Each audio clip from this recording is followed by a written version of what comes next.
आज रणवीर भाऊजी माझ्याशी असं का वागले असतील, का असं बोलले असतील माझ्याशी? त्यांच्या मनात माझ्याबद्दल काही गैरसमज तर निर्माण झाला नाहीये ना?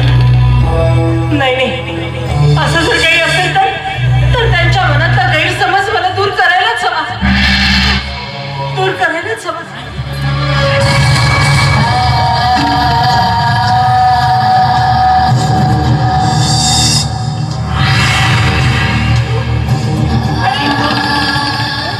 मतलब पहचान लिया? अरे हाय हाय, अरे पहचान लिया रे, पहचान लिया. अब क्या पहचाना ये तो चल अपने कोठी पर. हाँ, मेरी कोठी की शान बढ़ानी है तुझे, रौनक है पूरी मेरी कोठी की. हाँ चल चल मेरे साथ चल चल. तुझ्या पाया पडते तुझ्या, पण मला प्लीज सोडून दे.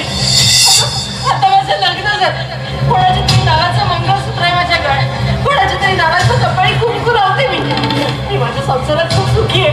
तू इथं निघून जा, प्लीज निघून जा. अच्छा, तो ये घर संवारने के लिए तो मेरी कोठी उजाड़ कर चली आई. और ये देख, बड़ी मुश्किल से तुझे ढूंढ के निकाला है, तब पता चला कि तू यहाँ रहती है यार. और अब तुझे मेरे साथ आना ही होगा, तुझे मेरे साथ आना ही होगा. चल चल मेरे साथ चल चल. बोले ना तू नाही काय प्रकरण आहे? सोड तिचा हात घालण्याची हिम्मत कशी झाली तुझी? हिम्मत पूछ रही है मुझे? बताती है या मैं बताऊं? क्या है ये जो है ना गंगा, ये मेरी कोठी की लड़की है. हाँ, बचपन से लेके बड़ी महंगी की है. अरे अब यहाँ लेके आ रही. अरे बता रहा तू, चल बता. नाही काय बोलते ही? तुम्ही तर आम्हाला अनाथ आहे म्हणून सांगितलं. काय सत्य काय आहे बोला लवकर. अरे बता ना. बाबा मी चुकले, मला माफ करा बाबा. मी तुमच्याशी खोटं बोलले. हो, हेच खरंय. हे खरंय की हिच्या कोठीवर मी लहानाची मोठी झाली. हिनंच मला पालन पोषण करून वाढवलं, लहानाची मोठी केली. पण हिनं मला वाढवलं ते फक्त स्वतःच्या स्वार्थासाठी. हिला मला मोठी करून माझ्या देहाचा बाजार मांडायचा होता. माझ्यापासून हिला पैसा कमवायचा होता. पण बाबा मला स्वतःच्या देहाचा बाजार मांडायचा नव्हता. म्हणून एक दिवस हिच्या कोठीवरून मी पळून गेले. हिनं माझ्या पाठीमागे हिच्या कोठीवरचे गुंड लावले. त्या गुंडांपासून पळत असताना बलवीर मला भेटले. बलवीरनंच माझी त्या गुंडांच्या तावडीतून सुटका केली. त्यानंतर मी बलवीरला आपली सगळी आपीती सांगितली. त्यांना माझी दया आली आणि मग त्यांनी माझ्या पुढे लग्नाचा प्रस्ताव ठेवला. आणि मी या ठाकूर घराण्याची सून झाले. होय बाबा, हे खरंय. हे खरंय की हिच्या कोठीवरच मी वाढले. पण बाबा शपथ घेऊन सांगते, तिच्या कोठीवरच्या त्या बाजारातील त्या गुंडन घरातल्या सावलीनं सुद्धा मला विटाळलेलं नाहीये. आणि मला पुन्हा त्या बाजारात जायचं नाहीये. बाबा मला तिथे पाठवू नका. मी तुमच्या पुढे हात जोडते, मला पुन्हा तिथे पाठवू नका. अच्छा, वहां नहीं आएगी बोल रही तू? अरे तू क्या, तेरे फरिश्ते भी वहां आएंगे. चल चल बोली ना. मैं लेने आई हूँ तुझे, तो चुपचाप मेरे साथ चल, नहीं तो जोर जबरदस्ती मुझे भी करनी आती है.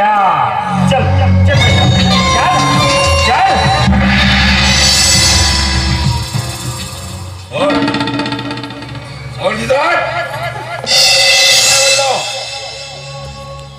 हिला तू इथून घेऊन जाशील, पण नाही, जोपर्यंत विक्रमसिंग राठोड इथं आहे ना, तोपर्यंत तिच्या केसाला धक्का लागू देणार नाही मी. होय, ती या विक्रमसिंग राठोडची सून आहे ती, तेव्हा तिचं रक्षण करणं आमचं कर्तव्य आहे. तेव्हा इथून आत्ताच्या आता निघून जायचं. आणि पोलिसांना बोलून तुला तुरुंगात पाठवल्याशिवाय राहणार नाही मी.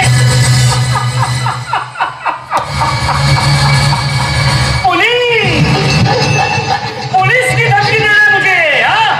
अरे किस पुलिस की धमकी दे रहा है तू, हाँ? जो पुलिस की तो धमकी दे रहा है ना, वो होली दिवाली दशहरा इन दोनों मेरे चौखट पे खड़ी रहती है, जेब गरम करती हूँ उनका मैं, और सब जाके कोठी चलाती हूँ, लड़कियों से ठंडा करवाती हूँ मैं, हाँ? शायद मुझे मेरा नाम मालूम नहीं पर ये अच्छी तरीके से जानती है अगर मुझसे गद्दारी की उसका अंजाम क्या होता है, क्योंकि कानों में बाली, गालों पर लाली, वरता है तो मुंह पर लाली, और सटक जाए ना तो अच्छे अच्छे कुछ छूट जाता है पसीना, क्योंकि मेरा नाम है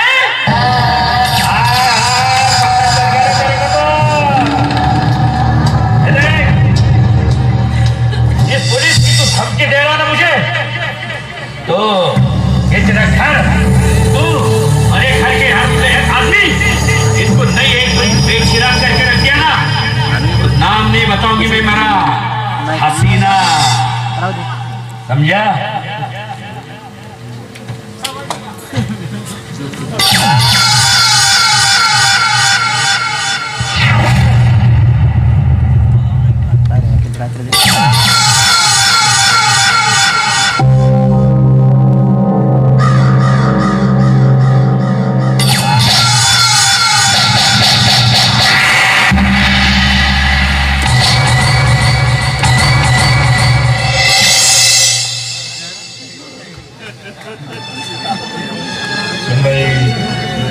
सगळं काही माझ्या लक्षात आलंय.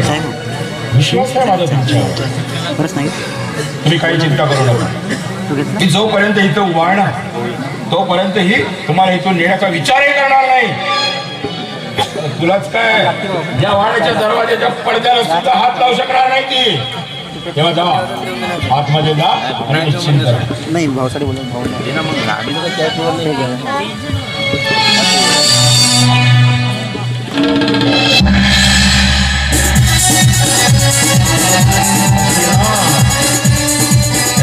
हसीना, तू हसीना आहेस की पसीना, मला त्याच्याशी काही एक करायचं नाहीये.